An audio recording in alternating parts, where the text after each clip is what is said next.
Hello students, आज की video में हम लोग चर्चा करेंगे कि ग्रेविटेशन क्या है, ग्रेविटी क्या है।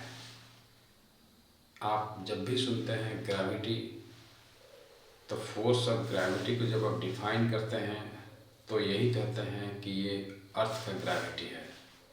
अर्थ के पास एक फोर्स है जो जिसके द्वारा वो पुल करती है।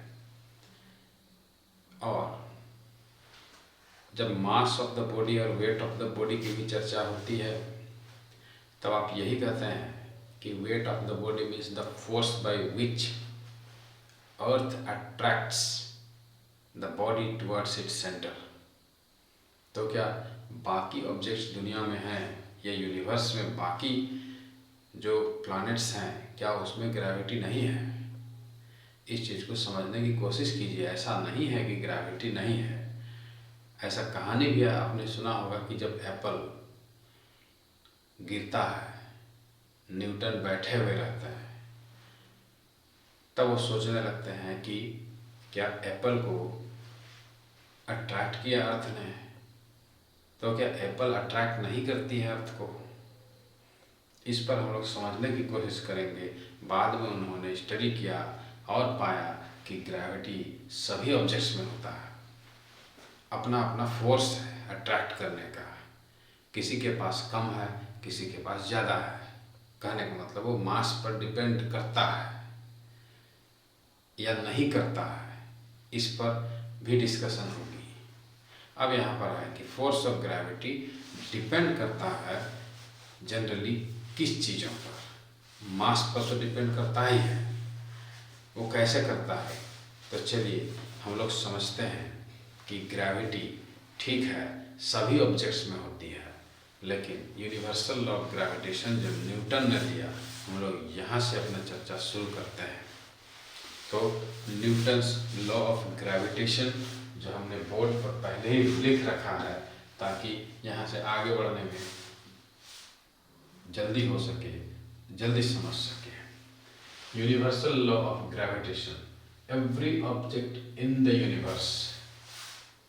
ध्यान दीजिए, इस यूनिवर्स में जो भी ऑब्जेक्ट हैं वो अट्रैक्ट करते हैं, छोटा हो या बड़ा हो।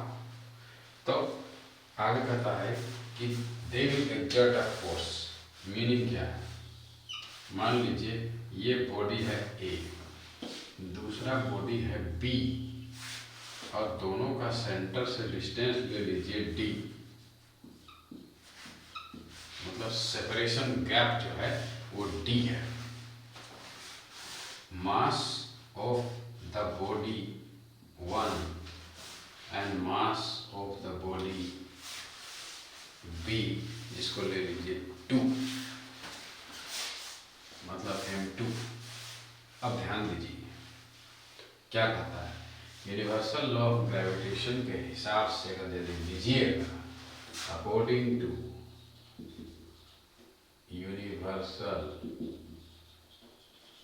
लॉ ऑफ ग्रेविटेशन, आप उसको फॉलो कीजिए और देखिए। पहला, जो फोर्स एक्सर्ट कर रहा है, याद रखिएगा ये अट्रैक्टिव फोर्स है। इसलिए फोर्स जो जनरेट हो रहा है बॉडी ए से बी पर, या बी का जो फोर्स है वो ए पर एक्सर्ट हो रहा है, तो वो फोर्स जो है वो directly proportional to product of the individual masses of the object है। और क्या है? Force is also inversely proportional to square of distance between them. अब दोनों इक्वेशन को हम कंबाइन करेंगे, कंबाइनिंग 1 एंड 2, तब हमें मिलेगा force is directly proportional to m1 m2 by D square. या फिर इसको लिख सकते हैं with universal gravitational constant m1 into m2 by D square. तो ये जो है मैथमेटिकल रिलेशन हुआ यूनिवर्सल लॉ ऑफ ग्रेविटेशन का। अब यहाँ समझते हैं कि ये जो कांस्टेंट जो है उसका वैल्यू क्या है, and it is applicable everywhere in the entire universe, that is constant everywhere. So G, where G is universal gravitational constant,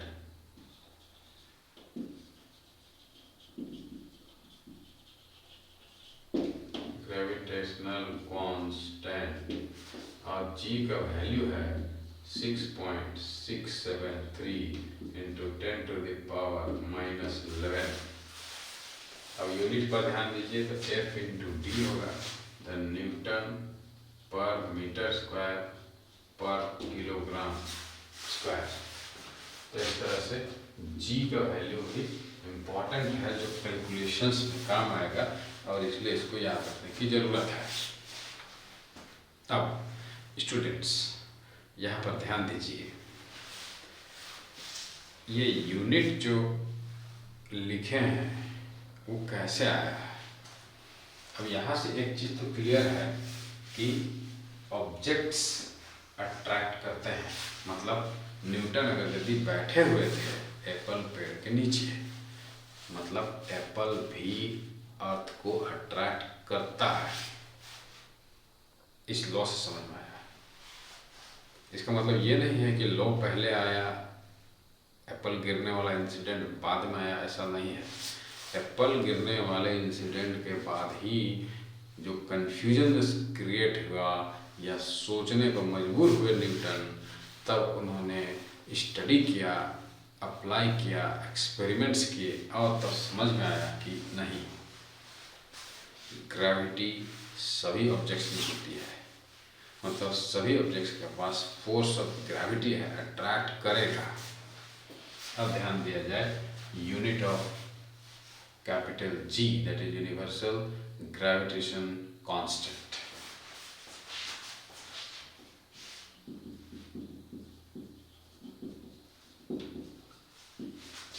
SI unit of G कैसे आता है. देखिए, आपको पता है कि F is equal to capital G mass 1 mass 2 by T square. Cross multiply कीजिए F into T square by M1 into M2 equal to G. तो यूनिट क्या होगा, वेरी सिंपल, फोर्स का न्यूटन इंटू डिस्टेंस का metre square divided by kilogram square is equal to G. इसी को आप लिख सकते हैं G is equals to newton metre square per kilogram square. इस प्रकार यूनिट ऑफ G ये लिखा गया है.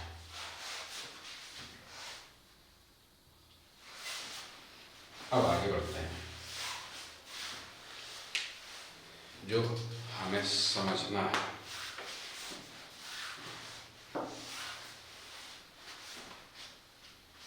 इसको नोट डाउन कर लीजिए.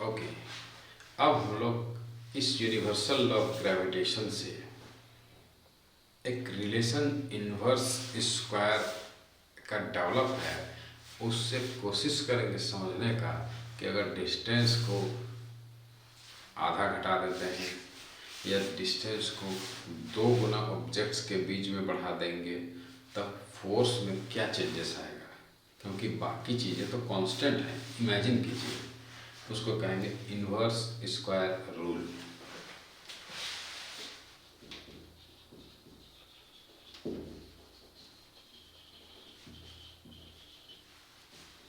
Inverse square rule.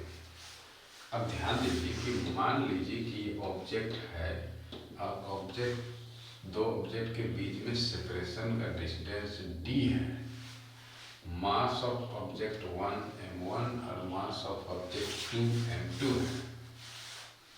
अब देखा जाए तो m1 चाहे m2 हो, ये दोनों और एक g, ये सभी कांस्टेंट हैं, बदलेगा तो नहीं, वैरी करेगा, बस डिस्टेंस है, डिस्टेंस वैरी करेगा तो फोर्स में बदलाव आएगा, फोर्स भी उसी के हिसाब से चेंज करेगा। तो अगर फॉर्मूला को देखें तो force is equal to universal gravitation constant m1 into m2 by D square. बाकी तीनों कांस्टेंट हैं तो क्या निकल कर आएगा, 1 बाई डी स्क्वायर। इसी मैथमेटिकल रिलेशन को कहा गया है इन्वर्स स्क्वायर रूल। अब ध्यान दीजिए, कॉन्सेप्ट को समझिए न्यूमेरिकल से। मान लीजिए डिस्टेंस इज हाल्फ, तो नया फोर्स क्या होगा, न्यू फोर्स क्या आएगा। डिस्टेंस को अगर यदि आप आधा कर देते हैं तो फोर्स में क्या चेंजेस आएगा। पुराना फोर्स ओरिजिनल वाला है 1 बाय डी स्क्वायर, तो when d is halved, d को जब आधा कर देते हैं तब नया force will be equal to 1 by D by 2 का स्क्वायर। तो ये होगा स्क्वायर ऊपर ये चला जाएगा 4 बाई डी स्क्वायर, मॉडिफाई करके अगर लिखें तो कहेंगे 4 इंटू 1 बाई डी स्क्वायर। अब मान लीजिए ये इक्वेशन 2 है, पुट कर दीजिए, पुट इक्वेशन 1 इन 2, तो F डैश यानी नया फोर्स, ये नया फोर्स है 4 इंटू 1 बाई डी स्क्वायर को क्या बोलते हैं, पुराना फोर्स F। इसीलिए ये समझ में तो आ गया होगा आपको भी कि जब हम डिस्टेंस को आधा कर देंगे 4 गुना फोर्स बढ़ जाएगा। चलिए एक और एग्जाम्पल लेकर समझते हैं दूसरा स्थिति में। मान लीजिए डिस्टेंस को 3 गुना घटा देते हैं, सॉरी बढ़ा देते हैं। दूसरा केस लीजिए, मान लीजिए कि ये केस 1 है। दूसरा केस नंबर 2,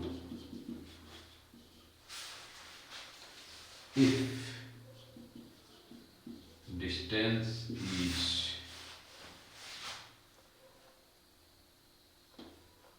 tripled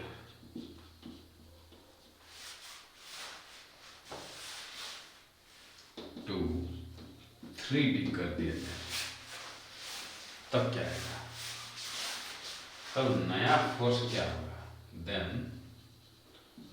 नया फोर्स, न्यू फोर्स क्या आएगा। चलिए फॉलो करते हैं इन्वर्स स्क्वायर रूल को। पुराना 1 बाय डी स्क्वायर, नया force when distance is triple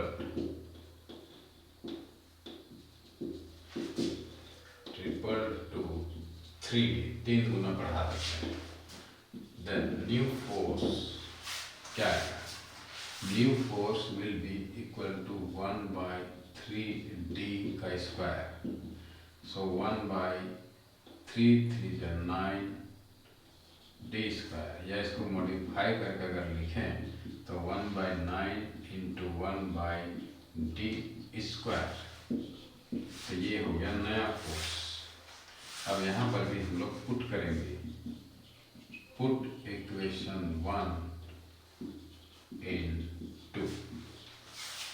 Let us see what we get. F dash is equal to, देखिए 1/D स्क्वायर को लिख सकते हैं ओरिजिनल F by 9।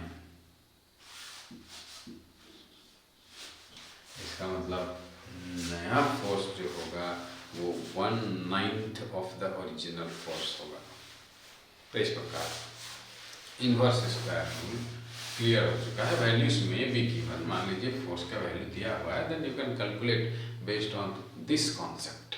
अब आगे समझेंगे relationship between small g that is acceleration due to gravity and capital G that is universal gravitation constant। इसको note down कर लीजिए।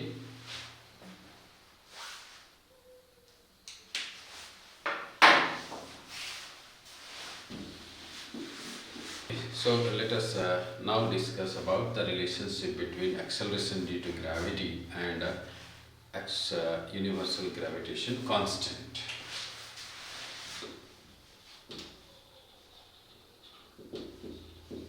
Relation between capital small g that is acceleration due to gravity and universal gravitation constant। देखिए हमें पता है, we know कि F is equals to capital G M, मान लीजिए यहाँ पर मास ऑफ अर्थ समझने के लिए, और मास ऑफ ऑब्जेक्ट है डिवाइडेड बाय R स्क्वायर रख दीजिए। कॉन्सेप्ट को समझा जाए, मान लीजिए कि अब ये अर्थ है, अर्थ का रेडियस जो है वो RE, इसको E लिख दिया जाए। एक ऑब्जेक्ट है लेकिन उसका अर्थ, उसका तुलना कीजिएगा उस ऑब्जेक्ट के रेडियस को, तो अर्थ के तुलना में नेग्लिजिबल है, तो इसलिए इसका रेडियस को इग्नोर किया जाएगा, लेकिन मास को इग्नोर नहीं कर रहे हैं। ठीक है। So here radius of object is much less than radius of earth, इसलिए radius of object is neglected, उसको neglected या neglect कर दिया गया है। अब समझिए रिलेशन को, मान लीजिए इसको इक्वेशन 1 मानते हैं।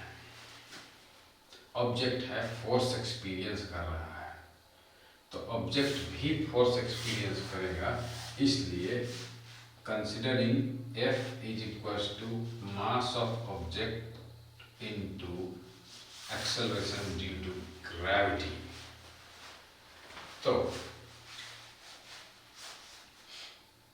अब यहाँ पर ध्यान दिया जाए कि यह है इक्वेशन 2, इस वैल्यू को पुट करेंगे, पुट 2 in 1, तो क्या है? Mass of object into acceleration due to gravity, universal gravitation constant, mass of earth into mass of object by radius of earth का स्क्वायर। अब यहाँ पर देखिए mass of object, mass of object cancel हो जाता है, तो रिलेशन क्या बचेगा? क्या? Acceleration due to gravity, mass of earth by radius of earth का स्क्वायर। ये आपको याद रखना होगा। कैलकुलेशंस में ये भी काम आएगा। जब आपके पास मास ऑफ अर्थ, ये तो वैल्यू गिवन वैल्यू है, और मास रेडियस ऑफ अर्थ ये भी है। मैं आपकी जानकारी के लिए मैं यहाँ पर लिख देता हूँ जो वैल्यूज दिया हुआ रहता है।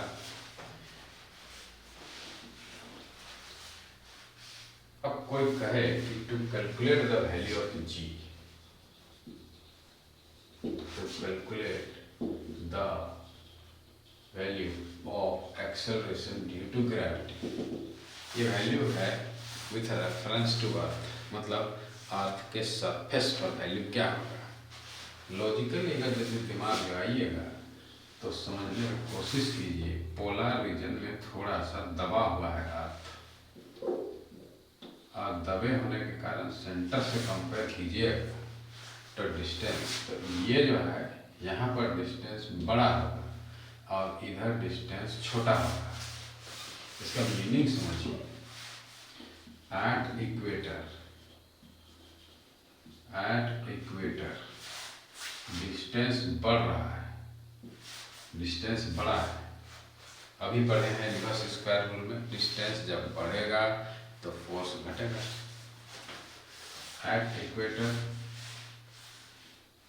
ग्रेविटी का जो फोर्स आएगा उसका वैल्यू, ग्रेविटी एट इक्वेटर का वैल्यू डेफिनेटली ज़्यादा होगा acceleration due to gravity at पोल।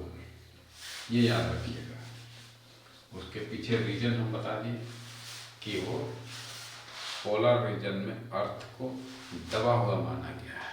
तो डिस्टेंस जो है सरफेस का at polar region to the centre of the earth कुछ हद तक कम है।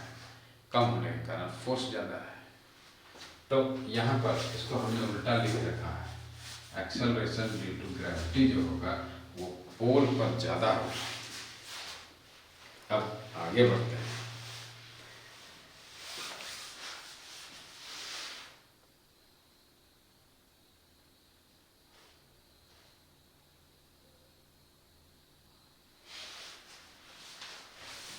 तो कैलकुलेट कैसे कीजिएगा। रिलेशन देखिए, आपको पता है G is equals to capital G mass of earth by radius of earth का स्क्वायर। यहाँ ध्यान दीजिएगा जानकारी के लिए। मैं यहाँ पर कैलकुलेट नहीं करूँगा, बस आपको बता दे रहा हूँ कि मास ऑफ अर्थ जो वैल्यू बुक्स में दिए हुए रहेंगे आपको, ये है 6 × 10⁻24 kg, 6 × 10⁻24 kg, and average radius of earth is 6.4 × 10⁻6 metre लिया गया है। और बाकी तो बता दिए हैं आपको। 6.673 × 10⁻−11 न्यूटन पर metre square per kilogram square. तो ये वैल्यू को जब आप पुट कीजिएगा, मतलब G is equals to 6.673 × 10⁻−11 into mass of earth 6 × 10⁻24 divided by 6.4 × 10⁻6 इसका स्क्वायर। तब आपको कैलकुलेट करने पर एक एवरेज वैल्यू आएगा 9.8 मीटर पर सेकेंड स्क्वायर। ये हो जाएगा वैल्यू या फोर्स है, इसलिए यूनिट कटेगा तो उसको भी ध्यान दे सकते हैं कि कहाँ पर वैल्यूज कटेंगी। जैसे यहाँ पर किलोग्राम है और यहाँ न्यूटन पर मीटर स्क्वायर, तो वो काटने के बाद आपको पता चलेगा कि एक्सेलरेशन ड्यू टू ग्रेविटी का वैल्यू जो है वो 9.8 मीटर पर सेकेंड स्क्वायर ये आता है। यहाँ पर यूनिट हम मेंशन नहीं कर रहे क्योंकि यहाँ पर हमने ऑलरेडी लिख रखा है, तो इसलिए इसको ध्यान दीजिएगा। फिर एवरेज वैल्यू है 9.8। अब समझना होगा कि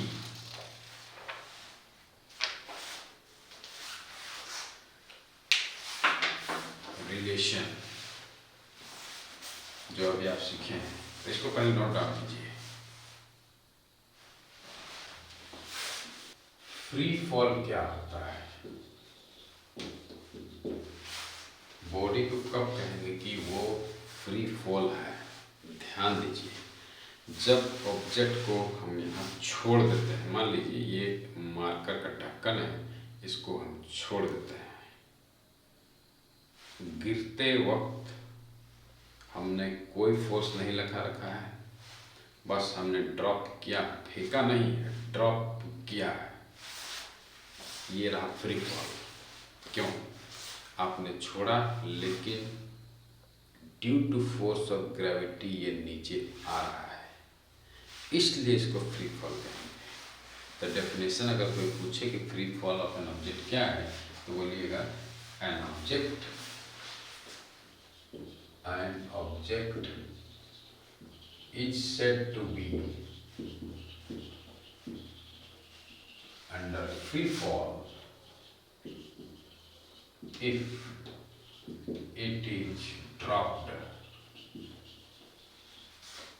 it is dropped, and falls only under the force of gravity, मतलब और कोई दूसरा फोर्स नहीं लग रहा है, बस वो गिर रहा है।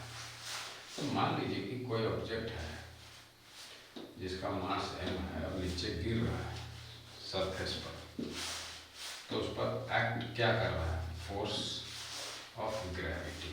तो इसी को कहते हैं फ्री फॉल। अब इसके आगे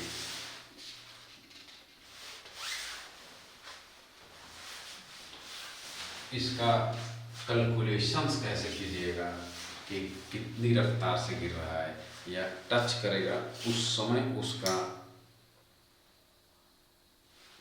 वेलोसिटी, फाइनल वेलोसिटी क्या होगा। ऑब्जेक्ट को आप थ्रो करेंगे या वो नीचे ड्रॉप करेगा, तो चेंजेस जो इक्वेशंस ऑफ मोशन में आता है उसको ध्यान दीजिए।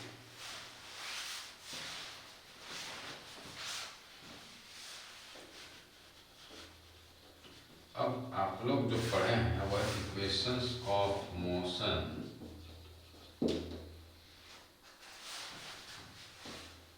ऑन अ हॉरिजॉन्टल प्लेन,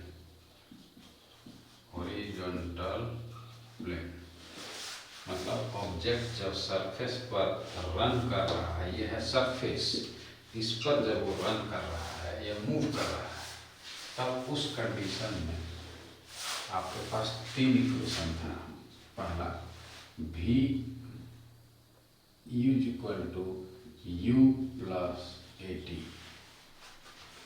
दूसरा s distance travelled is equal to ut plus half at square, और तीसरा v square minus u square is equal to 2as। अब ध्यान दीजिए, when the body is under free fall, means equations of motion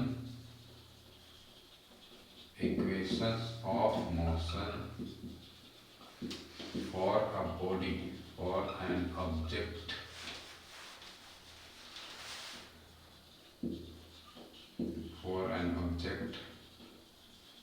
under free fall, वो गिर रहा है, object is falling, तब क्या?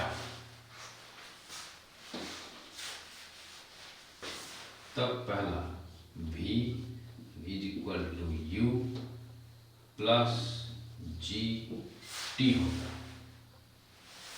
दूसरा s इज इक्वल टू, अब s के जगह पर ध्यान दीजिएगा वो हाइट है, जिस हाइट से वो गिर रहा है, is equal to ut plus half G T square, a के जगह पर जी लिखेंगे। Third equation of motion v square minus you square is equal to 2gh, इस तरह से मॉडिफाई। अब यहाँ पर नोट करने वाला बात, मान लीजिए सरफेस से ऑब्जेक्ट ऊपर जाएगा, तब ये आगे बढ़ रहा है, तब g का वैल्यू जो होगा वो माइनस में लिया जाएगा, because the object is going upward against gravity. तब उस कंडीशन में इक्वेशंस ऑफ मोशन क्या होगा? When object is vertically thrown upward,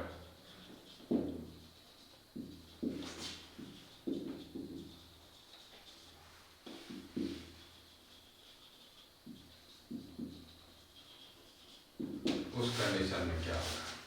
पहला v is equals to u minus G T.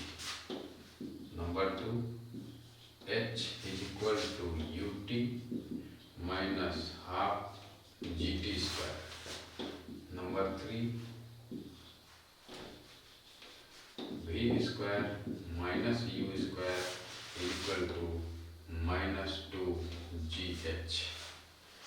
हालांकि आप कंफ्यूज करेंगे, इसलिए मैं इसको लिखता हूँ ऐसे 2 माइनस gh। सो यहाँ पर अब आपको समझ में आ गया होगा कि जब आप न्यूमेरिकल सॉल्व करेंगे तो कौन सा फॉर्मूला का इस्तेमाल करेंगे। ऑब्जेक्ट इज थ्रोन, थ्रोन नहीं कहेंगे, ड्रॉप्ड। तब वहाँ पर g का जो वैल्यू होगा वो प्लस में लीजिएगा। अब जब object is thrown vertically up, तब उस कंडीशन में वैल्यू ऑफ g जो है वो नेगेटिव लीजिएगा, तब आंसर में वेरिएशंस नहीं आएगा, सही होगा। अब आगे एक टॉपिक है, आप सोचेंगे कि मैं इतना शॉर्टकट तरीके से क्यों जा रहा हूँ। मैं कोशिश कर रहा हूँ फॉलो करने का NCERT के क्लास 9 का सिलेबस को, जिसमें ब्रीफली कॉन्सेप्ट एनालिसिस में ब्रीफली समझाया गया। मैं बस उसको फॉलो कर रहा हूँ ताकि आप आसानी से समझ सकें concept of gravitation and related topics जो CBSE की किताबों में या उनको पढ़ना पड़ता है। अब यहाँ पर एक पॉइंट और आता है, मास और वेट का कॉन्सेप्ट। ध्यान दीजिए, इसको नोट डाउन कर लीजिए। करते हैं मास और वेट में अंतर क्या है। मास और वेट सेम चीज़ नहीं है। एक आम आदमी को पूछिएगा तो मास वेट एक ही चीज़ है कह देंगे, लेकिन ध्यान से समझिए। सोनार के दुकान में अब देखिएगा एक तराजू रहता है ग्लास के अंदर बंद, उस तराजू का नाम है फिजिकल बैलेंस। तो ये आम तराजू खुला जो रहता है उसमें वो तौलता क्यों नहीं है? क्योंकि इसके पीछे रीजन है। चलिए समझते हैं पहले मास क्या है।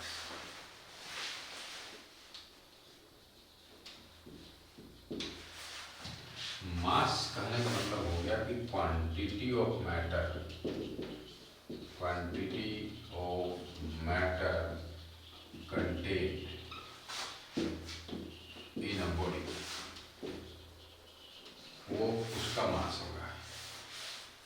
कोई भी ऑब्जेक्ट्स है तो इमेजिन कीजिए उसके पास सर्टेन नंबर ऑफ एटम्स है, और हर एक एटम का एक मास है, तो सभी एटम्स का जो मास है मिला करके उसका हो जाएगा बॉडी का मास। इसका मीनिंग ये हुआ, इसलिए कहा गया क्वांटिटी ऑफ मैटर कंटेंट। तो मैटर कहने का मतलब क्या, वो एटम्स हैं। तो जितना क्वांटिटी ऑफ एटम्स उसमें है, उन सभी एटम्स का जो भार है, मास है, उसको मिला जुला के एवरेज में कहा जाएगा मास ऑफ द ऑब्जेक्ट। इसलिए क्वांटिटी कहा गया है। ये वैरी नहीं करेगा। ऐसा नहीं है कि मेरे पास जो पार्टिकल्स है मून पर चला जाऊं तो वो वैरी कर जाएगा, नहीं करेगा। या गोल्ड 1 ग्राम गोल्ड यहाँ पर है और मून पर भी ले जाके आप मेजर करेंगे या यूनिवर्स के किसी कोने में भी जाकर आप मेजर करना चाहें तो मास वेरी नहीं करेगा, क्योंकि उसके पास जो पार्टिकल्स है वही रहेगा और उसका अपना मास है। So that does not depend upon place, या वेरी नहीं करता है। अब ध्यान दीजिए, तो इसका एसआई यूनिट क्या है नापने का तरीका। SI unit of mass of a body is kilogram. अभी हमने आपको समझाया कि आपके पास जो मास है वो वेरी नहीं करेगा। दुनिया या यूनिवर्स में कहीं चले जाइए, इसका मतलब है कि mass is constant everywhere. Mass of a body is constant everywhere, कहीं भी चले जाइए सेम रहेगा। और एक बात हमने बताया कि तराजू वाला बात, इसलिए mass is measured by physical balance. तराजू समझिए, उसमें मेजर किया जाता है, उसमें ग्रेविटी का इफेक्ट नहीं आता है। ठीक है, 1 kg का वेट बॉक्स एक तरफ लीजिए, दूसरी तरफ 1 kg कोई है तो बैलेंस कर रहा है, इसलिए ग्रेविटी का वहाँ पर इफेक्ट नहीं आएगा, क्योंकि वो पुल करेगा तराजू को दोनों साइड से। जब बराबर हो जाएगा तो बोलेगा कि नहीं ठीक है, ये 1 kg का है। अब यहाँ पर तो वेट क्या है, वेरी इंटरेस्टिंग। आप लोगों ने देखा होगा कि एक स्प्रिंग बैलेंसिंग डिवाइस होता है, इस पर ग्रेजुएशंस होते हैं और नीचे हुक जैसा है, यहाँ टांग सकते हैं कोई ऑब्जेक्ट को जिसका मास जो भी हो और रीडिंग से बताएगा। तो ये स्प्रिंग बैलेंस, तो यहाँ पर समझ में आएगा। जब स्प्रिंग खिंचा रहा है तो खींच कौन रहा है, ग्रेविटी। मतलब अपना मास है, उसके साथ ग्रेविटी भी है। तो the force by which an object is pulled due to gravity, वो कहना है। इसलिए फोर्स मतलब मास इनटू ग्रेविटी, या फिर वेट समझिए, वेट इज ऑल्सो फोर्स, तो m इंटू जी। अब कुछ बातें हैं, वेट को मेजर कैसे कीजिएगा। Weight is measured by spring balance, क्योंकि वो स्प्रिंग पर इफेक्ट ग्रेविटी का होता है, इसलिए यहाँ पर ग्रेविटी का भी वैल्यू मल्टीप्लाई किया जाता है। अब ये varies due to change in gravity, change in gravity मतलब मान लीजिए अर्थ पर ही लीजिए, अगर पोल पर जाके किसी ऑब्जेक्ट का वेट करते हैं तो थोड़ा सा ज़्यादा होगा, और इक्वेटर पर करते हैं तो वो थोड़ा कम होगा, क्योंकि आप डिस्कस कर चुके हैं, हम लोग बता चुके हैं कि जी का जो value acceleration due to gravity का इक्वेटर पर कम होता है, पोल पर ज़्यादा होता है। अब आगे समझिए, कंपेयर किया जाए तो वेट का यूनिट क्या है, चीज मैं लिखा नहीं हूँ यहाँ, SI unit of weight, SI unit of weight क्या है, याद रखिएगा, इज न्यूटन। साइंटिस्ट के नाम पर आया है इसलिए छोटा एन से शुरू कीजिएगा, और सिंबल लिखना है तो कैपिटल में लिखना है। ये रहा वेट। अब यहाँ पर एक छोटा सा टॉपिक आएगा, कंपेयर करेंगे। वो हमारा लास्ट टॉपिक है कि वेट ऑफ एन ऑब्जेक्ट का जो रिलेशन है उसको समझिए। कोई भी ऑब्जेक्ट का वेट मून पर कितना होगा, तो याद रखिएगा weight of an object on earth का 1/6 होगा। ये रिलेशन को याद रखना है। या दूसरे कॉन्सेप्ट में कहें तो acceleration due to gravity exerted by moon on any object nearby, जो उसके ग्रेविटी के इफेक्ट में है, तो वो जो है वो ग्रेविटी ऑन अर्थ के 1/6 है। ये याद रखना है। तो इस प्रकार यहाँ पर ये जो टॉपिक है डिस्कस किए हम लोगों ने, और मून पर जो ग्रेविटी है वो अलग है और अर्थ पर अलग है। तो सिंपल में समझिए, एक एग्जांपल लेकर समझते हैं। अगर यहीं पर मैं डिस्कस करूं कि मान लीजिए कि weight of an object on earth मान लो कि 30 के न्यूटन है, तो वेट ऑन मून कितना होगा? तो वेट ऑन अर्थ बाई 6 का मतलब है 30 न्यूटन बाई 6, 6 5 जा 30, मतलब weight of an object on moon जो होगा वो 5 न्यूटन होगा। तो इस प्रकार यहाँ तक का जो बेसिक्स है related to gravitation we have completed, and I hope fundamentally we haven't solved any numericals related to this. Numericals के लिए अलग से क्लास दिया जाएगा क्योंकि वो लेंदी है और उसको अलग अलग क्वेश्चन बेस्ड होता है। तो पहले फंडामेंटल्स को आप क्लियर करें, और कोई डाउट हो जरूरत पड़े then you can ask me, we will solve some numericals related to this. Thank you for watching this video. Bye.